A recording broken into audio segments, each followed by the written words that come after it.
নমস্কার বন্ধুরা, আমরা প্রথমে টেনিসদের 26 ফিট বল করার সময় একটা সেফটি রোপ বেঁধে প্র্যাকটিস করি, যেন কিছু কারণে যদি হাতটা যদি দড়ি থেকে ছেড়ে যায় তাহলে ওরা একটু সেফটি হবে।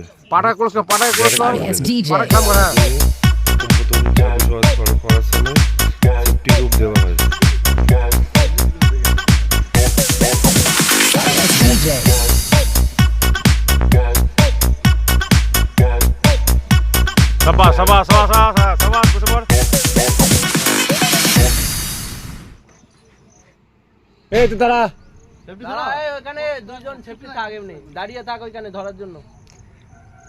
তারপরে সেফটি রোপ দিয়ে প্র্যাকটিস হওয়ার পর বিনা সেফটি রোপ ছাড়া প্র্যাকটিস করা যাবে।